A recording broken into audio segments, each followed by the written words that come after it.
पाकिस्तान की पहली खातून वज़ीर आज़म और इस्लामी दुनिया की भी पहली खातून वज़ीर आज़म मोहतरमा बेनज़ीर भुट्टो। सब्सक्राइब करें और बेल दबाएं ताकि कोई खबर रह न जाए। हमें दलेर लोगों की जरूरत है जो हक के रास्ते पर चलेंगे, जो इंसाफ के रास्ते पर चलेंगे। यहाँ वहाँ जहाँ गई वहीं पे उसकी धूम थी। वो एक अपनी ज़ात में अकायद थी, हुजूम थी। वो गरीब कौम के लिए बाप की सवीर थी। नज़ीर जिसकी ना मिले वो इतनी बेनज़ीर थी। मोहतरमा बेनज़ीर भुट्टो की 14वीं बरसी और खुसूसी ट्रांसमिशन के साथ बोल न्यूज़ पर मैं हूं मुदस्सर इकबाल और मेरे साथ हैं सुमैया रिजवान। सुमैया, पहले भी अभी कुछ 2 घंटे पहले मोहतरमा बेनज़ीर भुट्टो को खिराज अक़ीदत पेश कर रही थी ट्रांसमिशन में, और हम भी अब बात करेंगे कि पाकिस्तान की पहली खातून वज़ीर आज़म और इस्लामी दुनिया की भी पहली खातून वज़ीर आज़म मोहतरमा बेनज़ीर भुट्टो, जिनकी एक ज़बरदस्त किस्म की लीडरशिप जो है वो पाकिस्तान में नहीं बल्कि पाकिस्तान से बाहर भी उन्हें एक बेहतरीन लीडर के तौर पर माना जाता है। आज मोहतरमा बेनज़ीर भुट्टो जैसी एक सियासतदान के बाद पाकिस्तान की सियासत में जो खला है और ख़ास तौर पर पाकिस्तान में जो ख़वातीन को अमली तौर पर अमली मैदान में, चाहे वो सियासत हो या बाकी मामलात हों, उसमें जो चीज़ें आज सामने आ रही हैं वो मोहतरमा बेनज़ीर भुट्टो के होते हुए और उसके बाद वो क्या शक्ल सूरत रखती हैं, आज हम इस सूरत हाल पर बात करेंगे। सुमैया, एक बड़ा अहम मामला है वो ये है इस वक्त के मोहतरमा बेनज़ीर भुट्टो जहाँ एक इस्तारा है, जहाँ एक वो तशबीह के तौर पर कि सियासत के अंदर ही ना सिर्फ बल्कि तमाम जितनी भी फील्ड्स हैं, आप जैसी ख़वातीन जो हैं जो काम कर रही हैं, जो अपना नाम बना रही हैं इस मुल्क के लिए और अपने लिए, वो बड़ा एक इस्तारा के तौर पर समझा जाता है कि मोहतरमा बेनज़ीर भुट्टो जब आई पाकिस्तान में 86 में, फिर 88 में जब उनकी हुकूमत 88 में बनी, उसके बाद एक नई जहत नज़र आ रही थी कि पाकिस्तान की 50% जो आबादी है, यानी कि आपके हवाले से बात करें तो वो एक नया जोश, नया जज्बा और आगे बढ़ने की एक लगन है, वो वज़ीर आज़म को देख कर आ रही थी। जी हाँ, बिल्कुल सही कह रहे हैं। और सुबह से हम ये बात कर भी रहे हैं, मैं सोचती हूँ हमेशा मुदस्सिर बेनज़ीर भुट्टो जो कि एक बहुत बड़ी इंस्पिरेशन थी। जिस तरह आपने कहा कि हम ख़वातीन के लिए ना सिर्फ थी बल्कि हैं, क्योंकि उन जैसी खातून निडर, बेबाक, बेखौफ, जिन्होंने हर शोबे में बेहतरीन कारकर्दगी दिखाई। और अगर हम सियासत की बात करें तो जो ख़वातीन को उन्होंने सियासत में इंस्पिरेशन दी, उनकी एक तवील जद्दोजहद है सियासी मैदान में। एक वज़ीर आज़म की बेटी, उसके बाद फिर वो एक माँ के तौर पर, फिर एक बीवी के तौर पर, एक बहन के तौर पर, जिस तरह की जद्दोजहद उन्होंने की, जिस तरह के मसाइब और हालात का उन्होंने सामना किया, मुझे लगता है मुदस्सिर कि वो कोई आम औरत नहीं कर सकती, वो आम औरत थी भी नहीं। वो एक ख़ास औरत थी। और ऐसी औरतें, ऐसे लोग सदियों में पैदा होते हैं जिनकी शख्सियत इतनी करिश्माती होती है और वो इतने इंस्पिरेशनल होते हैं कि उनकी एक एक चीज़ आपके लिए यकीनन बहुत बड़ी सब्जेक्ट होती है, आप उससे बहुत कुछ सीख सकते हैं। और यकीनन बेनज़ीर भुट्टो जब वज़ीर आज़म बनी, और जिस तरह मुदस्सिर ने कहा कि दुनिया इस्लाम की पहली वज़ीर आज़म बनी, ना सिर्फ पाकिस्तान की, और उसके बाद जो सफ़र था, फिर वो सफ़र मुदस्सिर जिला वतनी, फिर जिला वतनी काट के वापस आना, जबकि आपको मालूम हो कि दुश्मन आपकी ताक में है, वो कभी भी आपको मार सकता है, आपको ये सारी मालूमात हो, उसके बावजूद वापस आना, आके मुकाबला करना, और फिर ऐसी ही किसी सूरत हाल में अपनी जान का नजराना पेश कर देना। वो ये सब कुछ जानती थी और उसके बावजूद उन्होंने ऐसा किया। लेकिन मुदस्सिर, एक सवाल है जो मैं सुबह से उठा रही हूँ कि आज हम उनकी शख्सियत को खराज अक़ीदत पेश कर रहे हैं। ज़ाहिर बहुत ज़बरदस्त कदावर शख्सियत थी उनकी, लेकिन ये सवाल अभी तक मौजूद है कि क्या वजह है कि इतनी बड़ी खातून, पहली वज़ीर आज़म, उनका कत्ल हो गया, दिन दहाड़े हो गया, चीज़ें सामने हैं, वीडियोस सामने हैं, लेकिन असल कातिल जो पकड़े जाने थे वो क्यों नहीं पकड़े गए? क्या क्यों नहीं हुई उस तरह केस की पैरवी जैसे होनी चाहिए थी? बहुत अहम सवाल है ये, पाकिस्तान पीपल्स पार्टी के रहनुमाओं से भी आज आपने भी किया है। लेकिन सवाल जो है वो जिन लोगों को सज़ा हो गई, कुछ पुलिस के अफसरान थे, कुछ बाकी इंतजामिया के लोग थे, कुछ और लोगों का जिनके ताने बाने जोड़े गए, वो तमाम के तमाम लोगों के कुछ मफरूर हैं, कुछ लोगों को सजाएं हो गई, कुछ बरी हो गए अदम सबूत की बिना पर, जिन लोगों के बराह रास्त नाम आ रहे थे। तो ये जो केस की प्रोसिक्यूशन और केस का मामला है, ये हमेशा से सवाल उठाया जाता रहा। ख़ुद मोहतरमा बेनज़ीर भुट्टो की पार्टी की जब हुकूमत उनकी शहादत के बाद हुई है 2008 में, तब से लेकर 13 तक भी ये केस उस तरह से स्पीडी ट्रायल नहीं हो पाया है जिसकी ज़रूरत थी। फिर उसके बाद भी तकरीबन अब 14 साल गुजर चुके हैं उनकी शहादत को, अभी तक वो मामलात, वो सवाल नदारत हैं। लेकिन इससे पहले भी अगर जुल्फ़िकार अली भुट्टो साहब की बात कर लें, जिस तरह उनका कत्ल हुआ, अदालती कत्ल जिसे कहा जाता है, फिर उसके बाद माफ़ी भी मांगी गई कि वाकई ये मामला था। उससे पहले जनाब लियाकत अली ख़ान का जो है कत्ल, वो भी रावलपिंडी उसी लियाकत बाग के अंदर वो कत्ल हुआ। बहुत से सवाल हैं पाकिस्तान की हिस्ट्री में जो किए जाने बाकी हैं, और ये सवालों के जवाब तलाश करना भी ज़रूरी है। लेकिन बहरहाल ये तलाश अभी तक जारी है, जो हो नहीं पाई है।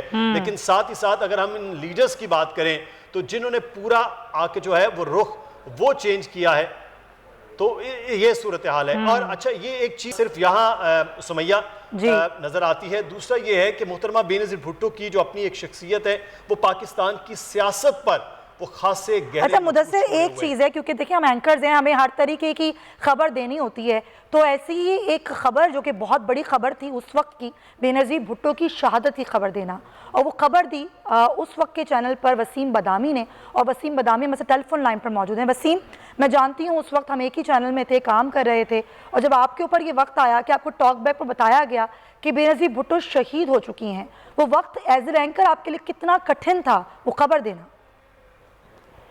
जी बहुत शुक्रिया। मेरे पूरा जो करियर है न्यूज एंकरिंग का, उसकी सबसे ज्यादा यानी सबसे ये वो लम्हा था कि जब जो मुझे कान में एक बात बताई जा रही थी, दोहराई जा रही थी और बार बार दोहराई जा रही थी, लेकिन इस खबर को मैं ब्रेक ही नहीं कर रहा था। मुझे याद है, मुझे जब बड़ी दामाई सूरत हुई थी, रहमान मलिक साहब की सिक्योरिटी एडवाइजर, उनसे थोड़ी देर पहले हमने बात की, उन्होंने कहा कि बिल्कुल खैरियत से कुछ भी नहीं हुआ बेनज़ीर साहब को, तो बात ही खत्म हो गई। फिर जरदारी साहब को लिया तो उन्होंने कहा कि नहीं, मामला बहुत खराब है। फिर कुछ देर बाद जब बताया गया कि बिल्कुल डायरेक्ट कान में आवाज आई कि मैंने इस खबर को ब्रेक ही नहीं किया, because I was not ready to believe it. जब मुझे तीसरी चौथी मरतबा बताया गया, तब मैंने इन अल्फाज में कहा था कि हमारे पास ये इत्तला है, हमारे पास बेनज़ीर साहब की जिंदगी से मुताल्लिक मुतज़ाद इत्तलात है। मुझे अल्फाज भी याद है कि ये बात मैंने कही थी। जिसके बाद फिर टॉक बैक में बहुत शोर हुआ था कि कंफर्म आप अनाउंस करें, और फिर मैंने ज़ाहिर बहुत ही एक दुखी दिल के साथ ही अनाउंस किया था, जिसके बाद पूरे पाकिस्तान का मंजरनामा बदल गया था। तो ये मेरे करियर का वो लम्हा है न्यूज एंकरिंग के जिसमें एक बात बार बार कही जा रही थी, हर जरिए से कंफर्म हो चुकी थी, लेकिन मैंने बहुत टाइम लिया इसको लाजमी तक, ये बिल्कुल यकीन ही नहीं आ रहा था इस बात से। अच्छा वसीम, बिल्कुल ये एक बड़ा मुश्किल सा पाकिस्तान की सियासत में, न सिर्फ पूरे पाकिस्तान के लिए एक मुश्किल मरहला था। एक तो वो एक इलेक्शन की कैंपेन का हिस्सा था, और उसके बाद ये पूरा मंजर जो है वो बदला। लेकिन मोहतरमा बेनज़ीर भुट्टो ऐसे सियासतदान आप रोज़ मिलते हैं, वज़ीर आज़म से लेकर अपोजिशन लीडर्स तक, उनसे बात भी होती है। मोहतरमा बेनज़ीर भुट्टो के ये कहा जाता है कि उनके वो होती हैं इस वक्त पाकिस्तान का सियासी मंजरनामा, और पाकिस्तान के जो ख़ारजा मामलात हैं वो बड़े मुख्तलिफ होते हैं। आप समझते हैं कि एक बड़े लीडर के असरात होते हैं होने से और ना होने से? यकीन इस बात का, क्योंकि ज़ाहिर उनकी तर्ज सियासत से तो इख्तिलाफ कर सकते हैं, लेकिन एक तो पाकिस्तान की बेहतरी के लिए ये बात जरूरी है कि इस तरह की सियासी जमातें हों कि जिनका वजूद चारों जमातों, चारों सूबों में, चारों। अच्छा वसीम बदामी, हम मजीद इस पर बात करते हैं।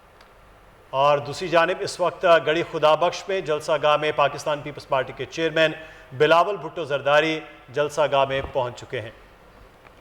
जी हाँ, आज गड़ी खुदाबख्श जहाँ पर बरसी के हवाले से जलसा मुनक्किद किया जा रहा है, ये 14 साल हो गए हैं बेनज़ीर भुट्टो की शहादत को। उसी सिलसिले में यहाँ पर तमाम क़यादत मौजूद है। Chairman people's party Bilawal Bhutto अभी अभी पहुँचे हैं, और अब जलसे का बाकायदा आगाज़ किया जाएगा। और जलसे के हवाले से सूरत हाल से आपको आगाह करते भी रहेंगे। हम इस वक्त बात करेंगे, हमारे साथ मौजूद हैं सीनियर सहाफ़ी तजकार और एंकर पर्सन फैसल अजीज़ खान साहब। बहुत शुक्रिया फैसल साहब आपके वक्त का, और हमें ज्वाइन किया लॉ स्टूडियो से सीनियर एंकर पर्सन सहाफ़ी मोहम्मद उसामा गाजी ने। उसामा, आपका भी बहुत शुक्रिया। फैसल अजीज़ साहब, आपके बहैसियत जर्नलिस्ट मोहतरमा बेनज़ीर भुट्टो से मुलाकातें भी रहीं, आपने बड़ा करीब से उनकी हुकूमत, उनके मामलात भी देखे हैं। आज मोहतरमा बेनज़ीर भुट्टो 14 बरस बीत गए हैं उनकी शहादत को, और आज 14 बरस के बाद जब हम देखते हैं कि मोहतरमा बेनज़ीर भुट्टो जिस तरह की लीडरशिप उनकी थी, उसका बड़ा एक गैप पाकिस्तान में फिर आया कि जितने भी बड़े लीडर्स हैं वो कम होते जा रहे हैं। तो आज आप समझते हैं बहैसियत एक साबिक़ वज़ीर आज़म मोहतरमा बेनज़ीर भुट्टो ही क्या वो विजन है जो उनकी जमात में आज भी चल रहा है? मुदस्सिर, एक तो सवाल बहुत ही अहम है कि अगर मोहतरमा बेनज़ीर भुट्टो होती तो उनकी जमात की सूरत हाल, उनकी जमात की कामयाबी के बाद उनकी जमात की हुकूमत की सूरत हाल कैसी होती। लेकिन एक चीज़ तो लाजिम है कि बहुत बड़ी एक कमी हमारी सोसाइटी में, हमारी सियासत में पैदा हो गई, बहुत बड़ा खला पैदा हो गया मोहतरमा बेनज़ीर भुट्टो की शहादत के बाद। उनकी सियासी स्ट्रगल जो थी, उनकी सियासी स्ट्रगल, उनकी वालिद की सियासी स्ट्रगल, पाकिस्तान के लिए कुर्बानी, वो एक बहुत बड़ी है और उसको कभी भी भुलाया नहीं जा सकता। और आज का दिन जो है वो सोच कर जिस तरह उन्हें कत्ल किया गया, रूह कांप जाती है और सोच वो पाकिस्तान के साथ क्या जुल्म हुआ, उनको कत्ल, उनको शहादत शहीद करके। लेकिन जो उसके बाद का जो टाइम था, जो अपॉर्चुनिटी पाकिस्तान पीपल्स पार्टी को मिली और जिस तरह से कौम ने साथ दिया, कौम ने वोट दिया, उस सारी मंजिल को देखा जाए और 14 साल के अंदर जो पीपल्स पार्टी को इक़्तिदार रहा सिंध में, और उनकी गवर्नेंस, मैनेजमेंट, लोगों को डिलीवरी, वो तमाम चीजें अगर मोहतरमा बेनज़ीर भुट्टो होती तो सिंध कैसा होता। मेरा ख्याल है सिंध के अंदर कोई भी एक बाशिंदा जिसका ताल्लुक पाकिस्तान पीपल्स पार्टी से ही क्यों ना हो, उसका वोटर ही क्यों ना हो, उनका अहदेदार ही क्यों ना हो, वो मुतमईन नहीं है।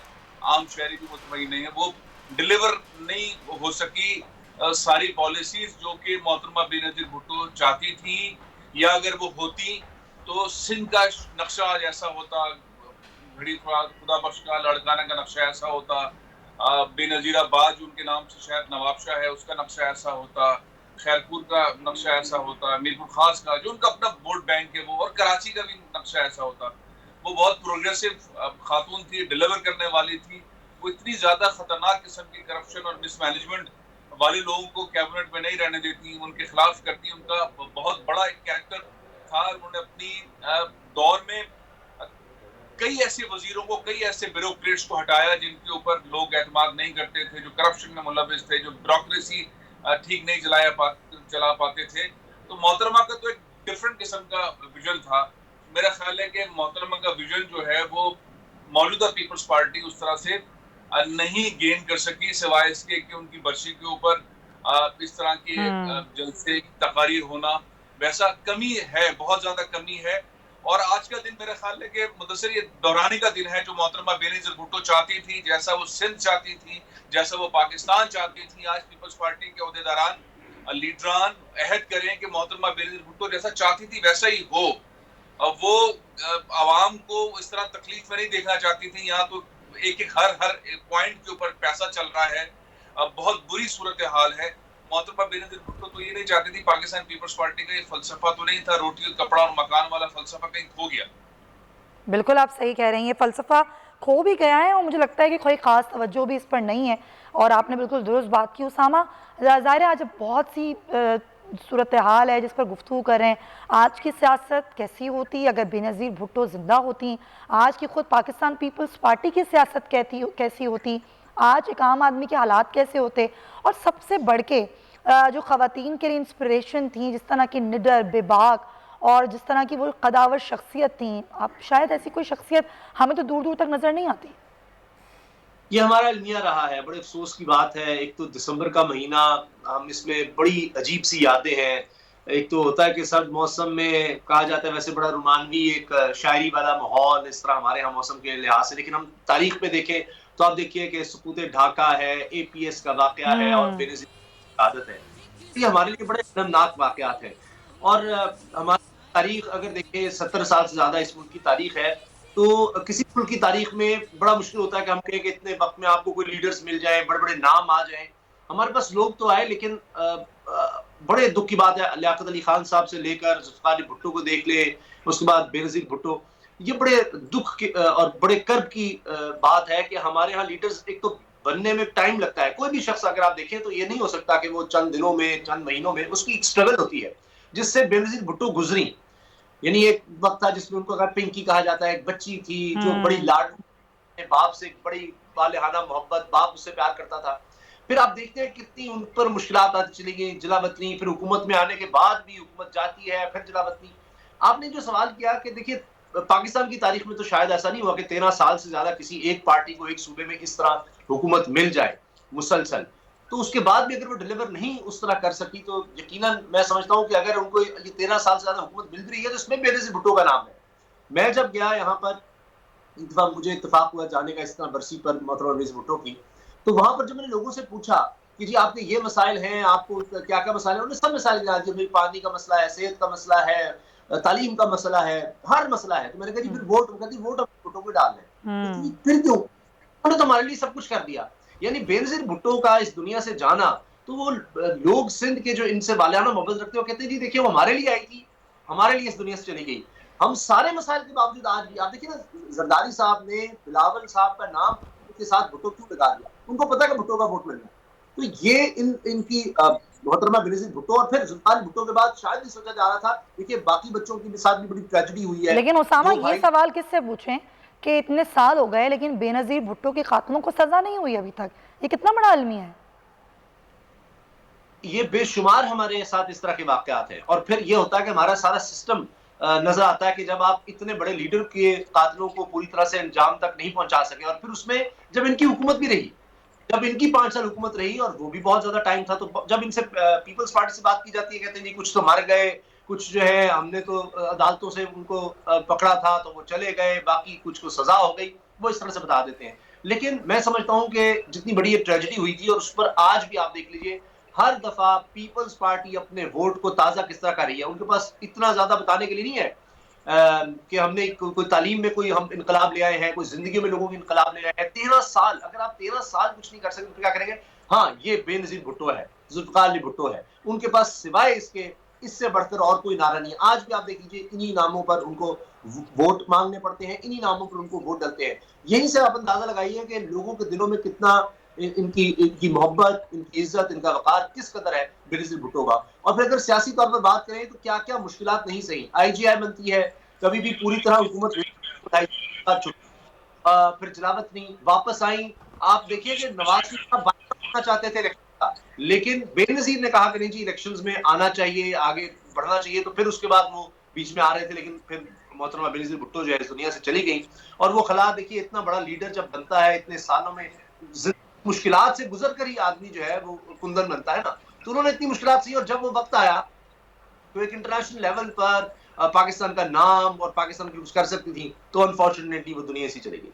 बिल्कुल सही कह रहे हैं आप, ये बड़ी ही अनफॉर्चुनेट बात है और इस पर हम मज़ीद भी गुफ्तगू करेंगे। लेकिन अभी जलसा का रुख करते हैं, वहाँ पर जलसे की तैयारियाँ कैसी हैं।